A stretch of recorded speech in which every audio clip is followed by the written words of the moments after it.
పీఠాపురం నియోజకవర్గ శాసనసభ్యులు ఆంధ్రప్రదేశ్ ఉప ముఖ్యమంత్రి కొణిదెల పవన్ కళ్యాణ్ కుడి భుజానికి శస్త్రచికిత్స జరిగిన నేపథ్యంలో ఆయన త్వరగా కోలుకోవాలని ప్రత్యేక 5 కమిటీ సభ్యులు జనసేన నాయకులు పెండెం దొరబాబు పూజలు నిర్వహించారు.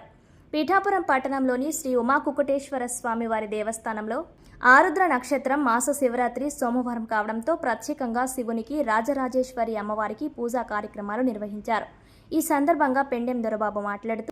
పవన్ కళ్యాణ్ సంపూర్ణ ఆరోగ్యంతో త్వరగా ప్రజాసేవలోకి రావాలని ఆకాంక్షిస్తూ ప్రత్యేక పూజలు జరిపించడం జరిగిందన్నారు. కార్యక్రమంలో జనసేన పార్టీ నాయకులు బాలపల్లి రాంబాబు, రెడ్డెం జనార్దన్, కొత్తపల్లి బుజ్జి, రఘు, కార్యకర్తలు, వీర మహిళలు పాల్గొన్నారు.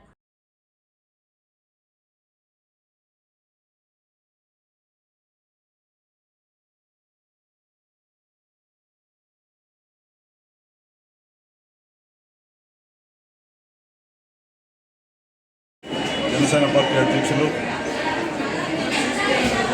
ఈ రాష్ట్ర ఉప ముఖ్యమంత్రి వర్యులు పీఠాపురం నియోజకవర్గ శాసనసభ్యులు అయినటువంటి వారికి ఆరోగ్య రీత్యా భుజానికి సంబంధించి ఆపరేషన్ చేయడం జరిగింది. సక్సెస్ఫుల్గా ఆపరేషన్ జరగడం ఏదైతే అయినా ఈ 2 సంవత్సరాల కాలంలో ఈ పీఠాపురం నియోజకవర్గంలో అభివృద్ధి సంక్షేమము ఎన్నడూ లేని విధంగా ఈ రోజున ఆయన చేస్తున్నటువంటి విధానానికి ఈ నియోజకవర్గంలో ప్రతి ఒక్కరి ఆనందాన్ని చూడాలి, ప్రతి ఒక్కరికి కూడా నేను సర్వీస్ చేయాలనే దృక్పథంతో చేస్తున్నటువంటి విధానానికి ఆయన ఆరోగ్యం ఎల్లవేళ బాగుంటే ఈ నియోజకవర్గ అభివృద్ధే కాదు, ఈ నియోజకవర్గ ప్రజల అభివృద్ధి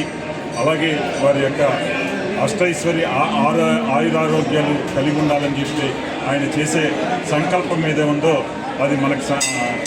ఈ పీఠాపురం నియోజకవర్గ ప్రజలకి కావాలి అంటే ఆయన ఆరోగ్యం సక్రమంగా ఉండాలని చెప్పి కోరుకుంటూ ఈ రోజున ఈ కుకుటేశ్వర స్వామి ఆలయంలో పురోహితిగా అమ్మవారి ఈ దత్తక్షేత్రమైనటువంటి ఈ దేవుళ్ళందరికీ కూడా ఈ రోజున ఆయన ఆరోగ్యం గురించి పూజలు చేయడం జరిగింది. మా అందరం కూడా ఈ రోజున ఆయన ఆరోగ్యం కోసం అందరం కూడా